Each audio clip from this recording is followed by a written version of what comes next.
안녕하세요. 반가운 얼굴들이 보여서 기분이 좋은 것 같아요. 음, 우리 이제 시험이 3개월 정도 남은 것 같아요. 음, 어, 저도 이제 2차를 3번 보고 합격이거든요. 3번, 3차생. 근데 우리가 남은 기간이 이렇게 많지가 않기 때문에 2차 공부를 처음 해보시는 분들 입장에서는 사실 시간이 많이 부족해요. 물론 이제 전에 한번 보신 분들은 조금 그래도 괜찮은데 처음 보시는 분들은 시간이 많이 부족할 거다. 그러면 좀 전략적으로 접근할 필요가 있고요. 이제 제 과목만 좀 설명해 드리자면 회계학 1부에 40점이잖아요. 사실 큰 비중은 아니에요. 그래서 뭐 제가 하는 과목이긴 하지만 이 과목에 대해서 엄청난 시간을 투자하는 건 순수한 동차생 입장에서는 약간 비효율적일 수도 있어요. 그래서 이제 제가 2차 교재가 따로 있는데 이걸 선택한 이유가 여러분들 입장에서는 다양한 문제를 지금 풀어보는 거는 시간 낭비예요, 사실. 그러니까 각 챕터별로 출제되었던 문제, 중요한 문제 위주로 일단 필요한 것들은 좀 완벽하게 준비를 하고요. 그 다음에 조금 더 확장하는 면에서 여러분들이 원가를 접근해야지 모든 걸 다 하겠다라고 하면 시간적으로 너무 부족합니다. 그러면 이 책은 이제 총 80문제로 되어 있는데요. 기출 문제로만 수록이 되어 있어요. 그러니까 회계사, 세무사 기출 문제. 근데 이제 2차 시험에 전범위가 다 나오는 게 아니기 때문에 좀 이따 이제 말씀드리겠지만 자주 출제되는 부분이 있고요. 그러지 않는 부분들이 있어요. 그러면 출제가 잘 안 되는 부분에 대한 문제는 없습니까? 그렇지 않아요. 다 있어요. 전범위 다 있어요. 전범위 다 있는데 중요도에 따라서 중요한 파트는 좀 문제가 깊고 많이 들어가 있고 시험에 거의 뭐 나오지 않거나 지엽적인 부분들도 우리가 꼭 해야 될 부분들은 수록이 돼 있습니다. 사실 제 개인적인 생각으로는 그냥 유예생이라고 하더라도 이 책만 봐도 돼요, 사실. 근데 이제 혹시 이제 시험은 어떻게 나올지 모르니까 하나의 주제를 가지고 여러 개 응용되는 거를 연습해야 되기 때문에 2차 연습서가 필요한 거지. 사실 이 책에 있는 내용만 정확히 다 이해를 해도 우리 시험 준비에는 충분합니다. 그래서 중요한 건 여러분들 입장에서 지금 3개월 남은 시점에서 원가에 대해서 엄청나게 시간을 투자할 수가 없다. 이왕이면 세법학이라든지 회계학 2부, 회계학 1부는 사실 1차 시험에서 주로 해온 거잖아요. 그게 중요한식 형태니까. 근데 회계학 2부는 다른 개념이거든. 세무회계. 더군다나 세법학은 전혀 배우지 않았던 부분이고. 시간 안배를 한다면 일단 그쪽으로 먼저 비중을 많이 두고요. 그래서 원가는 아주 효율적으로 최대한 그래도 한 100% 준비할 정도로 할 거예요. 그래서 제가 이제 시술을 12일 정도 해놨는데 일단은 경우에 따라서 하루 이틀 정도 보강할 수도 있어요. 이왕이면은 딱 그 시간에 끝내려고 노력을 할 텐데 혹시 모르면 하루 이틀 정도 보강할 수 있다. 어찌됐든 최대한 시간을 아껴서 이 책을 다 보도록 하겠습니다. 그래서 그 다음에 이제 올해 처음 합격하신 분들이 있을 테니까 저도 이제 여러분들 같은 그 상황을 경험했기 때문에 아마 생각들이 많을 거예요.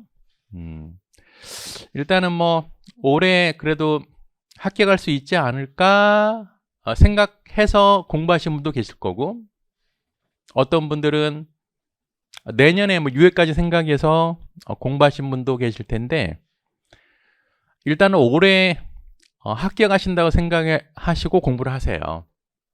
이렇게 해야 내년에 유예를 좀 편하게 보낼 수가 있어요. 근데 지금 이 시간 3개월을 그냥 좀 느슨하게 보내면 되게 불안해요. 그러니까 열심히 해야 된다는 거. 또 하나는 과연 3개월 준비해서 2차 시험인데 합격할 수 있습니까? 아무도 몰라요. 실제 합격하신 분도 계세요. 흔한 건 아니에요, 사실. 그러니까 전략적으로 해야 합격할 수 있기 때문에 흔한 케이스는 아니지만 불가능한 건 아니에요. 그래서 저는 이제 개인적으로 뭐 강사가 아니라 여러분들 선배로서 스스로 한번 역사를 만들어 보라고. 내가 3개월 동안에 해서 합격을 했다. 아마 그게 여러분들 인생에 있어서 큰 자산이 될 거예요. 그러니까 절대 포기하지 마시라고. 그러니까 아마 여러분들 1차 시험 끝난 지 열흘밖에 안 됐잖아요. 지금도 그런 긴장감, 공부했던 거 다 이제 체득이 돼 있을 거거든. 그러니까 느슨해지지 말고 쭉 이어나가면 돼요. 그래서 올해 제 소망 다 깨겠으면 너무 좋겠다. 그런 소망을 담아 말씀드리고요. 우리 교재를 보겠습니다. 10페이지 보면 세무사 2차 시험의 출제 경향 및 분석이라고 되어 있는데, 우리 40점이잖아요. 딱 달랑 2문제가 나오거든요. 근데 이 2문제가 한 챕터에서 다 나오는 게 아니고요. 큰 주제의 곁다리로 물음 1, 2, 3, 4 해서 다른 주제를 물어봐요. 그래서 점수를 다 쪼개봤어요. 일단은 제조원가 흐름에서는 제로라고 돼 있죠. 근데 그렇지는 않아요. 제조원가 흐름의 틀을 유지하면서 다른 걸 물어보는 게 있기 때문에 안 나온다라고 할 수는 없는 거예요. 자, 주로 이제 많이 나왔던 부분들이 종합원가 계산, 결합원가 계산, 표준 변동, 뭐 12회피 분석, 관련 대체, 책임회계 제도. 우리가 뭐 항상 중요하게 생각했던 부분들이 많이 나와요. 근데 그 이외의 부분들도 간혹 나오기 때문에, 특히 작년 2차 시험 같은 경우에는 불확실성화의 의사결정이 나왔어요. 그러니까 자, 이 출제 경향 분석을 활용하는 건 많이 나왔던 부분은 보고 안 나왔던 부분은 안 본다 개념이 아니고요. 많이 나왔던 부분은 자세히 보고 평소에 나오지 않았던 부분들도 어느 정도 기본적인 건 알고 있어야 되겠다. 문제도 그렇게 다 수록이 돼 있어요. 자, 우리 책 보면 이게 작년 교재랑 똑같아요. 그러니까 새로 사실 필요는 없어요.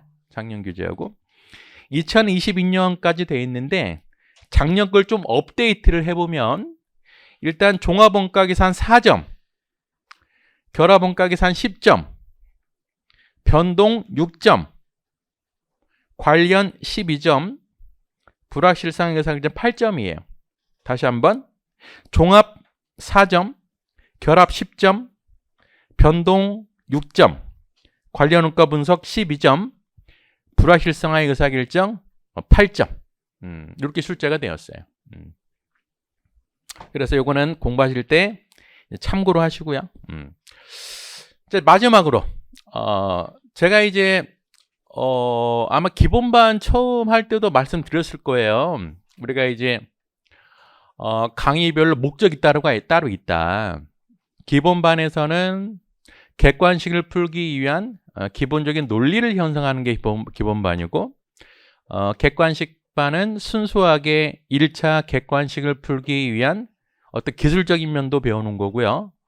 2차도 마찬가지예요. 2차도 대형화된 문제, 큰 문제를 이제 풀기 위한 거 연습을 할 건데요. 이거는 1차 시험과 전혀 달라요. 전혀 달라. 그러니까 1차 시험에서 점수를 많이 맞았다고 해서 2차를 알 수 있는 게 아니에요. 전혀 접근 방법이 다르다고. 2차 시험 같은 경우에는 문제 사이즈가 1차의 거의 4배 정도 돼요. 4배. 1차 시험은 문제 보면 구조가 머리에 들어와요. 얘를 어떻게 풀어야 될지, 어떤 주제인지를 알아. 2차 시험은 얘가 개별을 물어보는지 종합을 물어보는지 몰라요. 모른다고. 그럼 자, 이 내용이 뭘 물어보는지 모르는데 풀 수 있어요? 절대 못 풀어요. 그러다 보니까 이 원가라는 과목이 출발을 잘못하게 되면 엄청 어려운 과목이 돼요. 이거는 유예돼도 마찬가지예요. 그럼 여러분들이 2차 시험에서 가장 중요한 게 뭐냐면 답을 풀어내는 게 중요한 게 아니에요. 첫 번째가 문제를 해석에 대해 해석.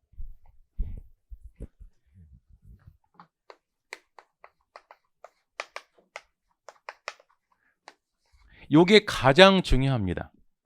문제를 보고요. 이 단어, 이 문장이 왜 주어져 있지? 얘가 뭐랑 연결이 돼 있지? 요것부터 완벽하게 여러분들 이해를 해야 돼요. 이걸 못하면 아예 문제 못 푸는 거랑 똑같은 거예요. 그 다음에 두 번째는 자료 정리. 자, 자료 정리는 문제 해석한 다음에 이 문제가 이런 걸 물어보는 거구나. 그러면 내가 이걸 풀기 위해서는 이런 자료들이 필요해. 그 정리하는 거예요. 여기까지 하게 되면 사실 문제는 80% 다 푼 거예요. 나머지는 자, 정리된 자료를 근거로 해서 답안을 작성하는 거예요. 근데 우리는 요거를 연습하지 않으면 문제를 보고요. 얘를 먼저 생각하거든. 빨리 답을 써야 되겠다. 절대 못 써요. 못 쓴다고. 올바른 답안이 나올 수가 없어. 쓰다가 지우고 이런 현상이 발생이 돼요. 지금은 그래서 제가 3개월이라는 시간이 짧다고 하는 이유가 그거예요. 사실 원가는 요 연습을 해야 되거든요. 문제를 꼼꼼히 읽어보고 어떤 내용인지를 이해를 해야 되는데 너무 많은 문제를 풀다 보면 뒤죽박죽 돼, 뒤죽박죽. 그러니까 정리가 안 되면서 수업만 많이 드는 현상이 발생이 돼요. 우리는 2차 주관식이에요. 연필 절대 못 굴려요. 100% 알아야 쓸 수가 있어요. 주관식은 1차랑 전혀 다르다고. 전혀 달라. 한 문제를 풀더라도 100% 이해한 다음에 푸셔야 돼요. 그래서 수업도 이런 식으로 할 거예요. 문제를 꼼꼼히 읽어보고 이 문제가 뭘 물어보는 거기 때문에 거기에 해당하는 자료가 어떻게 산재되어 있지? 얘를 어떻게 정리해야 되지? 그 다음에 이제 모범 답안을 작성하는 식으로 수업을 진행할 겁니다. 자, 이제 14페이지. 문제 1번인데요. 얘가 타이틀이 제조원가 흐름의 종합이라고 되어 있는데 조금 부연 설명을 드리면 제조원가 흐름과 종합원가 계산의 결합이에요. 문제가 이런 식으로 나온다고. 실제 우리 기출문제고요. 2차. 느낌이 어때요? 딱 보니까. 이 정도 사이즈가 스탠다드한 사이즈예요. 근데 우리 시험에 비해서 어려운 문제입니다. 상. 혹시 그 1번부터 좀 어려운 거 나와가지고 다음 시간은 또 안 나올 우려가 있어서 미리 말씀드린 거예요. 어려운 문제. 그럼 뭐가 중요하다고 그랬어요? 요거. 문제 해석. 자, 문제를 쭉 읽어보고요. 요게 뭘 물어보는구나. 그러기 위해서는 뭘 정리해야 되는구나. 그거 먼저 파악을 해야 돼요. 파악을 할 때 일단 문제를 딱 스캔을 하세요. 쭉. 제대로 안 봐도 돼. 쭉 읽어보고요. 우리가 1차 때 충분히 연습을 했으니까 문장, 단어, 제시된 자료를 보면 대충 어떤 걸 물어볼 거라는 거 예측은 할 거예요. 문제 보고 여기서 파악되면 좋고 안 되면 물음도 읽어보세요.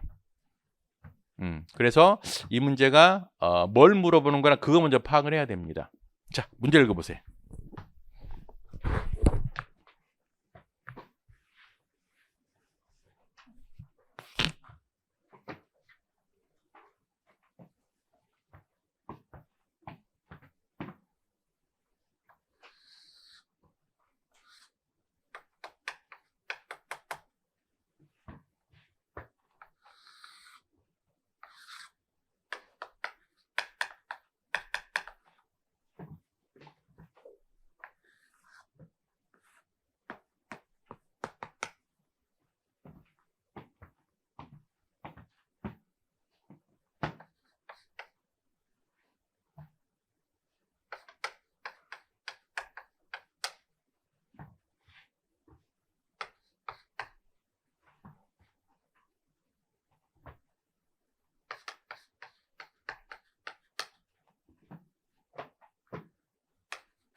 자, 볼게요.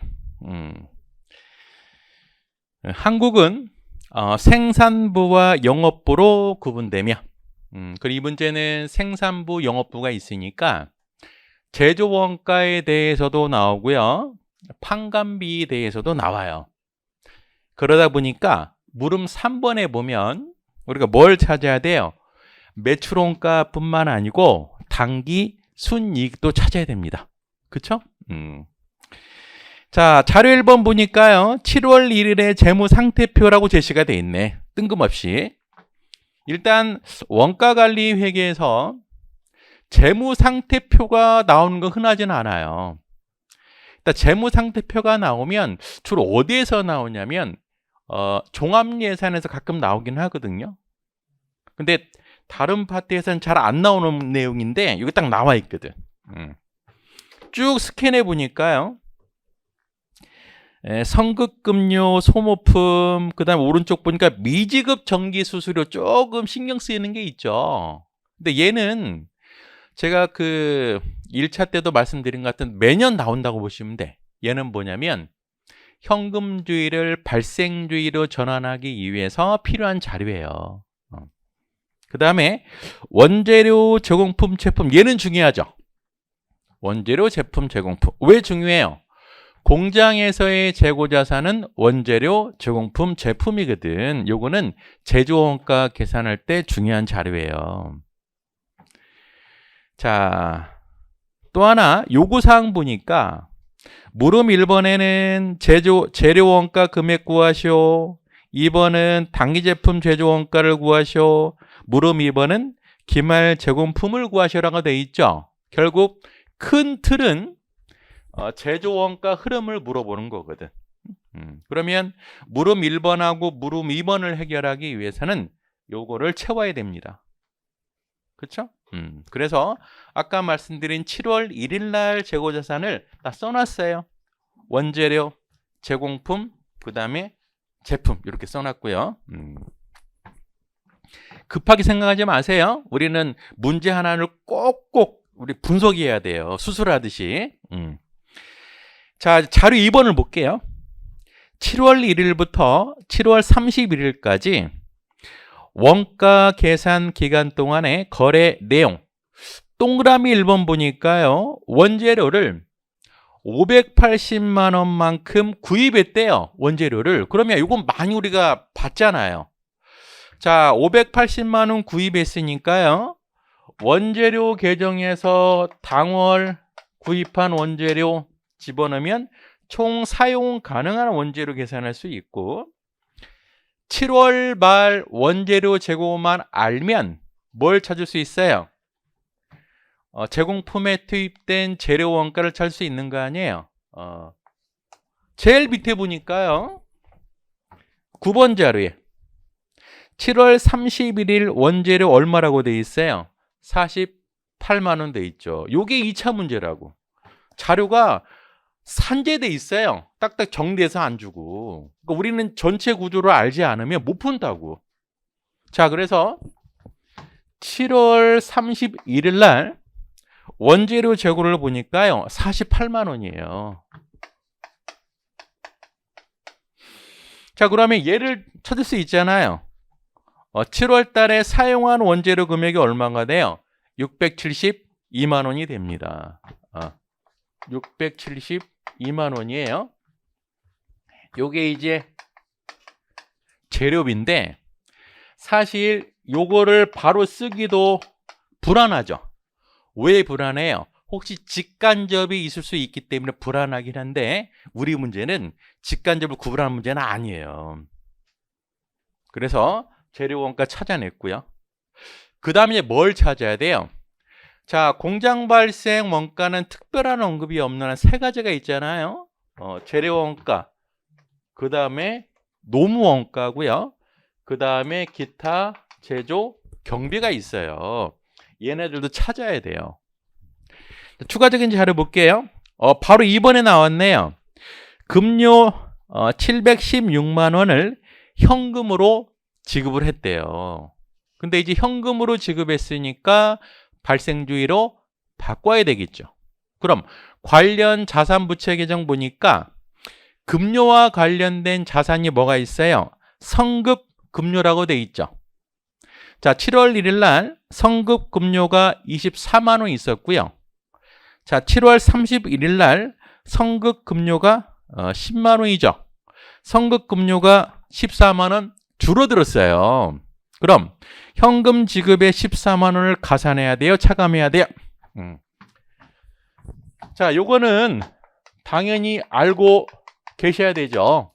발생주의 금액은 현금 지급액 더하기 미지급 증가분 마이너스 성급 감소분 성급 증가분 마이너스 성급 증가니까요. 자, 급료를 대입해 보면 716만 원을 현금 지급했대요. 716만 원 나는 이 현금 지급 금액을 일단 비용으로 보는 거예요.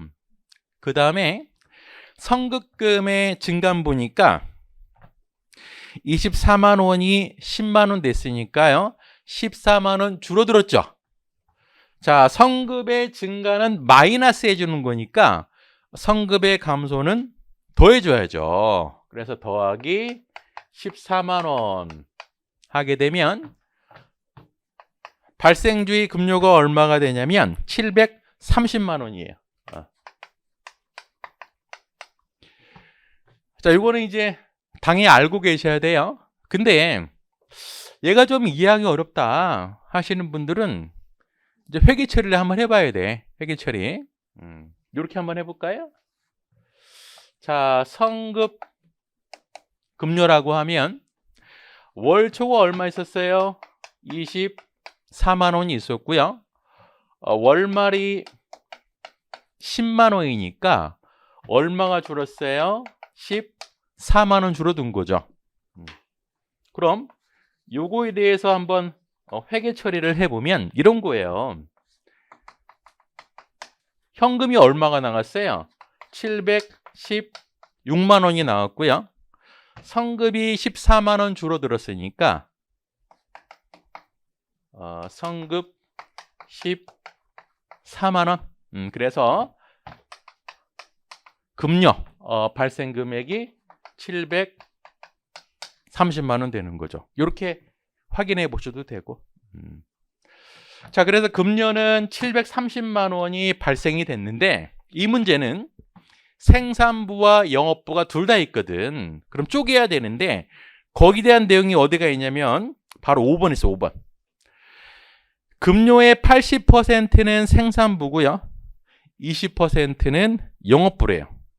복잡한 문제라고 사실. 네. 그러면 급료가 총 730만 원인데요. 얘를 이제 제조 원가고요. 판관비로 또 쪼개야 됩니다.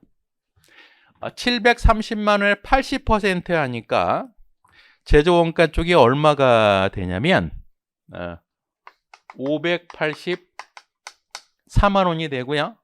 자, 20%를 하게 되면 146만 원이 돼요. 이제 급료 정리는 끝났어요.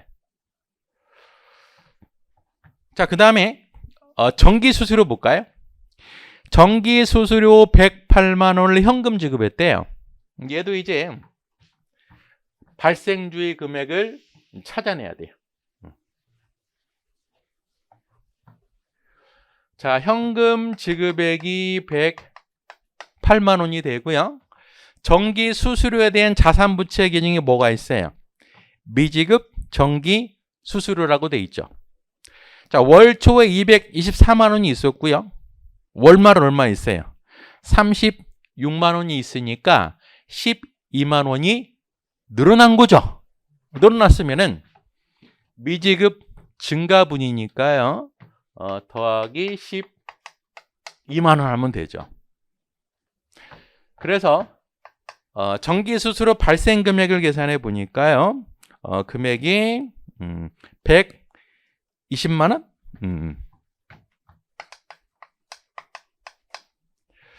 자, 얘도 회계처리 한번 해볼까요? 미지급이 12만 원 증가했잖아요. 그러면 이런 거죠.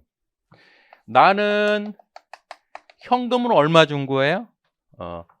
108만 원 줬는데 미지급이 12만 원 늘어났으니까 여기에 미지급이 12만 원 생긴 거죠. 그래서 전기 수수료가 120만 원이 되는 거예요. 회계처리를 나타내 보면 자, 그래서 전기 수수료가 120만 원인데요. 6번 자료 보니까 90%는 생산부고요. 10%는 영업부래요. 120만 원에 90% 하면 제조 쪽에 108만 원이 되고요. 판관비 쪽에 12만 원이 됩니다. 자, 감가상각비. 감가상각비는 4번 자료에 있네요. 생산부에서 사용하는 기계 감가상각비는 40만 원이고요. 영업부는 10만 원이래요. 그럼 얘가 40만 원이 되고 10만 원. 얘는 뭐 쉽네. 자, 하나 남았어요. 7번 소모품. 소모품은 전액 영업부래요. 자, 얘는 판관비예요. 소모품은 얘하고 상관이 없고 판관비인데요. 얘도 뭐라고 되어 있냐면 150만 원을 현금으로 구입했대요. 현금으로. 자, 이 소모품은 얘랑은 좀 달라. 얘랑은 다르거든.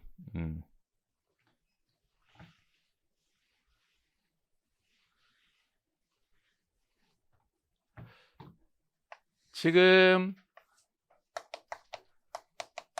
소모품에 대해서는 성급이나 미지급 자료가 주어져 있는 게 아니고요. 소모품이라는 자산이 주어져 있어요. 7월 1일 날 소모품이 얼마 있어요? 36만 원이었거든. 7월 1일 소모품이 36만 원이었고요. 7월 31일 소모품 남은 금액이 12만 원이에요. 12만 원. 얼마만큼 썼을까요? 요만큼 썼겠죠. 소모품이니까. 자, 근데 얼마만큼 당월에 매입했냐면 150만 원만큼 매입했대요. 150만 원? 얼마 쓴 거예요? 174만 원 쓴 거죠. 그래서 판관비에 174만 원 해주면 되죠. 됐나요? 자, 그러면 자료 2번에 있는 내용은 다 거의 정리가 된 거예요. 얘를 이제 어디에 집어넣어야 돼요? 제조원가니까 제공품에 집어넣어야죠. 그쵸? 그 다음에 얘는 나중에 영업이익 계산할 때 판관비를 처리하면 돼요. 자, 우리가 뭐 한 거냐면 지금 제조원가 흐름상 자료를 다 정리를 해야 되는데요. 얘는 찾아냈고 지금 얘를 이런 식으로 찾아낸 거예요, 지금. 그러면 노무원가가 바로 뭐죠? 얘가 노무원가가 되는 거죠. 제조경비는 뭐가 돼요? 요게 제조경비가 되는 거죠. 자, 우리 문제는 직접 재료원가, 직접 노무원가, 제조 간접비 구분하는 문제가 아니에요. 직간접비 구분하는 게 아니고 재료원가고 노무원가고 기타 경비로 하면 돼요. 자, 그래서 노무원가는 584만 원이 되고요. 기타 경비는 148만 원이 됩니다. 148만 원이 돼요. 그러면 이제 일부는 완성이 되고 일부는 기말 제공품이 되겠죠. 그렇죠? 자, 우리가 원가 계산을 뭐라고 그랬냐면 제공품의 총 원가를 짓기 위해서 얘를 완성품하고 기말 제공품으로 쪼개는 과정이 원가 계산이라고 그랬어요. 자, 일반적인 쉬운 제조원가 흐름의 문제라고 하면 추가적으로 어떤 자료가 제시가 되냐면 월말 제공품이 얼마야 라고 제시가 돼요. 그거는 이미 원가 계산이 끝난 거라고. 우리 문제는 요걸 가지고요, 원가 계산을 다시 해야 되는 문제예요. 그러면 어떻게 원가 계산할 거냐? 그게 바로 자료 3번이에요.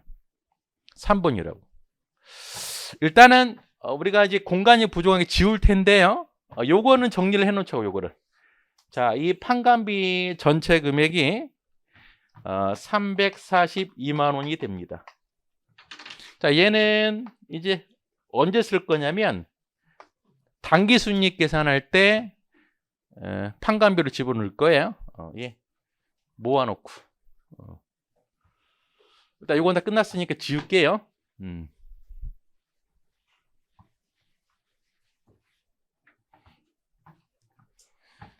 결국에 요거 찾고자 이렇게 많이 한 거예요. 요 찾으려고. 자, 이제 우리가 원가 계산이라고 하면 개별, 종합, 결합 다 배웠잖아요. 그 원가 계산은 어디에서 하는 거냐면 요게 바로 원가 계산이에요, 여기가. 그러니까 우리가 뭐 물량 흐름들을 그려서 막 원가 계산하는데 결국 그 내용은 여기에서 벌어지는 거더라. 그래서 제가 제공품 자체를 제조 공정이라고 말씀드렸잖아요. 자, 제조 공정을 물량 흐름도를 그려보니까 자료 3번처럼 되는 겁니다. 한번 볼까요?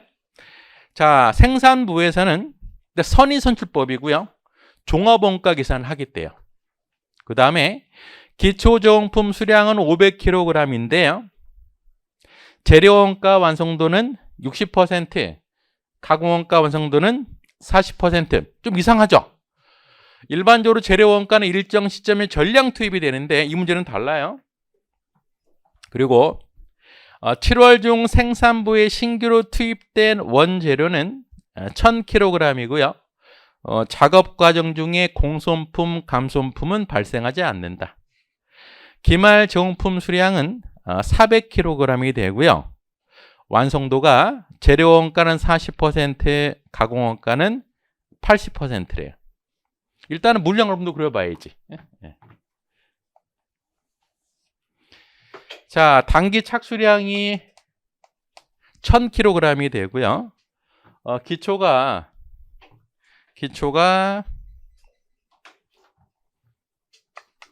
500kg인데요. 여기에 있는 완성도가 재료 원가는 60%가 되고요. 가공 원가는 40%래요. 그리고 월말은 400개인데요. 재료 원가 완성도는 40%고 가공 원가는 80%. 공손 감소는 없다고 그랬으니까 완성품 수량은 1100개인가요? 1100개. 이 1100개는 선의선수법이라고 그랬으니까 얘가 먼저 완성이 된 거죠. 기초 물량 500개는 재료 원가는 추가적으로 40%만큼, 가공 원가는 60%만큼이 되고요. 그 다음에 600개는 순수한 단계 착수 완성 물량이 되죠. 물량으로 맞춰놨고요. 그 다음에 재료 원가, 가공 원가가 이제 공정 전반에 걸쳐서 발생하는 거잖아요. 그러면 이렇게 표현할 수 있을 것 같아. 재료 원가하고 또 가공 원가가 모두 다 공정 전반에 걸쳐 발생하는 거예요. 자, 재료 원가는 얼마가 돼요? 이잖아요. 이게 가공 원가죠. 자, 재료 원가는 672만 원이 돼요. 재료 원가는 672만 원이 되고, 가공 원가는 둘 다 합해 보니까요, 금액이 732만 원이 되죠. 자, 일단 물량 흐름도를 통해서 원가 계산 한번 해볼까요? 자, 그럼 재료 원가 환산량은 몇 개일까요? 먼저 완성품의 재료 원가 환산량은 200개에다가 600개를 더해야 되죠. 그래서 완성품의 재료 원가 환산량은 800개가 되고요. 기말 제공품은 400개 40%니까 160개. 자, 그래서 환산량 단가를 계산해 보니까요, 얘가 7,000원이 나와요. 딱 기분 좋죠. 딱 떨어지면 이게 소수 좀 나오는 순간 힘들어. 정신적으로 끝났구나. 자, 얘는 가공원가 환산량은 얘로 해야 되죠. 300개 600개 더하니까 900개가 되고요. 기말 조공품은 400개 80%니까 320이 돼서 환산량 단가를 계산해 보니까 5에 6,000원이야. 신났지 뭐. 맞춘 것 같아 느낌상. 자, 그럼 이제 환산량 단가를 계산했으니까 원가 계산하면 되는데 요거 기초제공품. 자, 이 기초제공품은 전기에 요만큼 진행해서 넘어왔기 때문에 얘 원가가 있겠죠. 얘 원가가 어디가 있어요? 여기 있잖아요. 여기. 얘라고 얘. 즉 기초 제공품의 원가가 110만 원이 돼요. 칸이 좀 좁은데 한번 계산해 볼게요. 그래도. 그럼 완성품하고 제공품의 원가를 계산해야 되는데요. 먼저 완성품. 얘는 얘부터 넣어줘야 되잖아요. 얘부터. 그래서 110만 원을 넣어준 상태에서 재료 원가는 환산량 단가가 7,000원인데요. 몇 개만큼 해줘야 돼요? 200개, 600개니까 800개. 800개 곱하기 7,000원 하면 되고, 가공 원가는 몇 개만큼? 300개, 600개니까 900개 곱하기 6,000 해야죠. 그렇죠? 그래서 얘를 계산해 보니까요. 자, 완성품의 원가가 1210만 원이 됩니다. 1210만 원이 되고요. 기말제공품 얘는 자, 재료 원가는 몇 개? 160개죠. 그래서 160개 곱하기 7,000원. 가공 원가는 몇 개?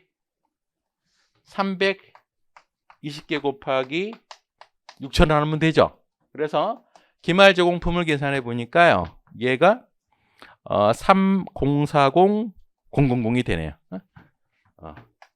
3040 000.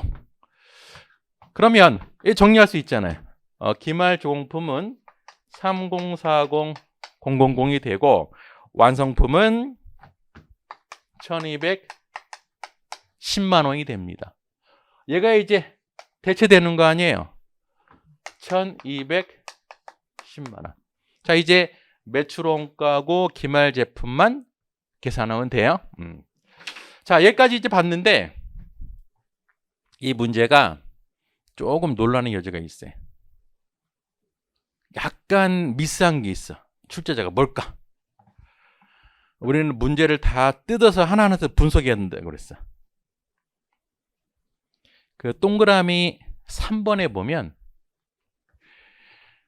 7월 중 생산부에 신규로 투입한 원재료는 1000kg이라고 돼 있잖아요. 얘가 좀 언밸런스해. 왜냐면 우리가 재료가 어떻게 투입된다고 보고 있는 거죠? 공정 전반에 균등 발생해서 완성도까지 있었는데 1000kg이라는 게 바로 뭘 의미하는지를 모르겠어. 지금 이걸로 따져보니까요. 원재료의 환산량 수량이 몇 개예요? 960개잖아요. 이걸로 보면 몇 개가 투입된 거예요? 960kg 투입된 거거든. 무슨 이해되세요? 자, 이 문제는 재료가 공정 초기에 투입됐을 때 쓰는 문장이에요. 근데 우리 문제는 공정 초기에 투입되는 게 아니거든. 어떻게 보면 재료가 공정 전반에 균등 발생하는 거잖아요. 여기서 따지면 몇 킬로그램 들어간 거예요? 960kg 들어간 거라고. 실제 시험장에서는 이런 의문을 가지면 안 돼요. 마음을 비워야 돼. 여름 받겠지만 취지가 바로 뭐죠? 1000개 들어갔다는 거죠. 그래서 원재료를 지우고요. 투입된 수량은으로 바꾸세요. 수량. 요거는 논란의 여지는 있을 거예요. 그렇다 출제 오류는 아니에요. 우리만 기분 나쁜 거지. 우리만. 무슨 이해되시죠? 이 문장은 재료가 공정 초기에 투입된 걸 가정한 거라고 사실. 자, 우리 아직 안 끝났어요. 자, 그러면 혹시 이제 또 5단계법을 좋아하시는 분이 계실 것 같아서 요건 좀 재료 원가가 완성도가 있기 때문에 특이한 거잖아요. 5단계법으로 다시 한번 복습 한번 할게요. 결국에 지금 이 문제는 되게 심플한 거예요, 지금. 그러니까 일반적인 제조 원가 흐름의 문제는 다 제시가 돼 있잖아요. 우리 일일이 다 찾는 거라고. 하지만 큰 틀은 제조 원가 흐름이에요. 그러니까 여러분들 머릿속에는 이게 들어가야 된다고. 요걸 해야 되는데 각각의 원가 요소들을 내가 찾아야 되는구나. 그렇게 생각하면 되는 거예요. 자, 이제 다시 한번 5단계법으로 한번 정리를 해볼게요. 자, 기초 7월 1일 날 몇 개가 있었냐면 500개가 있었는데요. 재료는 60%고 가공원가는 40%래. 당월 착수가 1000kg이래요. 약간 언밸런스하긴 하지만 완성이 1100인데요. 얘가 먼저 완성이 됐겠죠. 그래서 500개가 40%, 60%. 요거 헷갈리시면 안 돼요. 추가 진행이 됐고 600개는 얘가 완성이 된 거고 그러다 보니까 7월 31일 날 몇 개가 남아요? 400개? 400개의 완성도는 재료 원가는 40%, 가공 원가는 80%가 되죠. 자, 물량 흐름 맞춰놨고요. 이제 원가 요소는 두 가지더라. 재료 원가가 있고요. 가공 원가가 있고. 자, 얘는 이제 몇 개만큼 해줘야 돼요?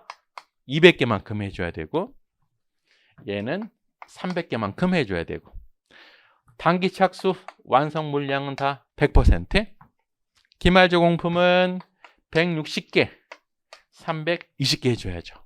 그래서 얘가 960개가 되고 그 다음에 가공 원가는 1220이 됩니다.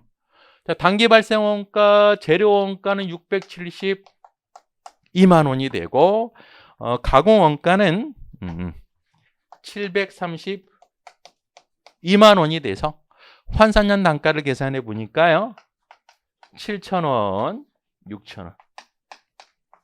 이제 원가 계산하시면 되고. 됐죠? 자, 이제 여기까지 잘 왔는데 요구사항 1번 보니까요. 재료원가 금액을 구하시오. 얼마로 해야 돼? 재료원가 금액. 672만 원 찾아냈고요. 재료원가는 672만 원 찾아냈고, 두 번째, 단기 제품 제조원가는 완성품의 원가잖아요. 이거 1210만 원 찾아냈고, 그 다음에 2번 기말 제공품, 얘도 찾아냈네. 304만 원 됐죠? 자, 이제 물음 3번을 풀기 위해서는 얘도 채워야 돼요. 얘도. 그래서 요걸 가만 보니까 기초 제품 보세요. 1100kg에 8,000원씩이래. 그럼 얘는 100kg에 8,000원씩이에요. 얘는 그러면 얘는 자, 몇 개 생산했다고 그랬어요? 생산량. 얘도 헷갈리면 안 되는데. 얘지, 얘. 얘지. 예. 처음엔 그래요. 워낙에 자료가 방대하다 보니까 뭐 왔다 갔다 해. 1,100개예요. 1,100개를 생산한 거예요. 1,100개를. 한 개당 단가가 얼마인가요? 1,210만 원을 1,100개로 나누니까 한 개당 단가가 11,000원이 됩니다. 즉, 자, 1,100개 곱하기 11,000원짜리예요. 그러면 총 판매 가능한 수량이 몇 개? 100개에 1,100개니까 1,200개가 되죠. 자, 이제 어디로 와야 되냐면 다시 왼쪽에 동그라미 8번 보세요. 1,000kg을 2만 원에 현금 매출했대. 예. 판매량은 몇 개? 1,000kg이 되고요. 그럼 기말 200kg이 되는 거죠. 됐죠? 다시 손익계산서도 작성해야 돼. 이제.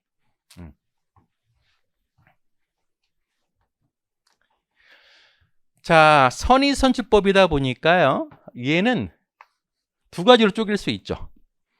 월초분이 먼저 팔렸겠죠? 그래서 100kg 얼마짜리가 8,000원짜리가 팔렸고요. 나머지 900kg은 11,000원짜리가 팔렸겠죠? 기말 제공품은 얼마짜리로 남아있어요? 11,000원짜리로 남아있겠죠? 자, 얘는 200kg이 11,000원짜리더라. 그래서 요거를 각각 계산해 보니까요. 매출원가는 10700,000이 되고, 기말 제품은 220만 원이 됩니다. 손익계산서. 자, 매출액.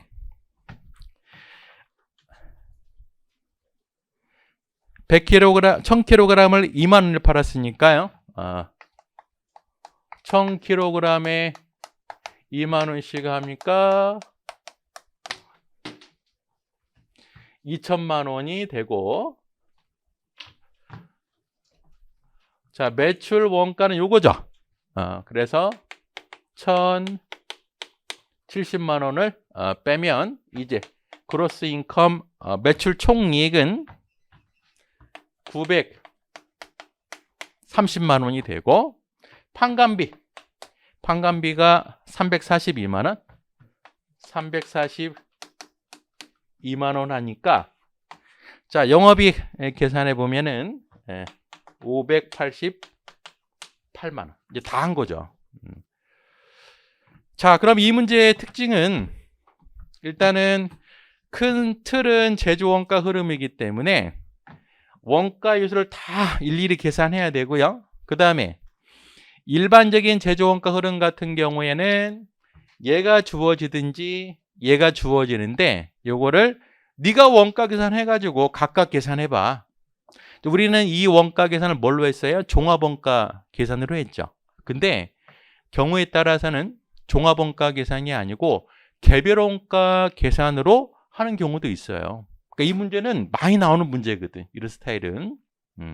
그 다음에 얘가 이제 완성품이다 보니까 이 중에 팔린 부분 매출원가를 이용해서 이익까지 물어보는 문제. 아주 정의적인 문제예요. 그래서 물음 3번 매출원가 계산했고요. 단기 순이익까지 계산했죠. 잠시 쉬었다 하겠습니다.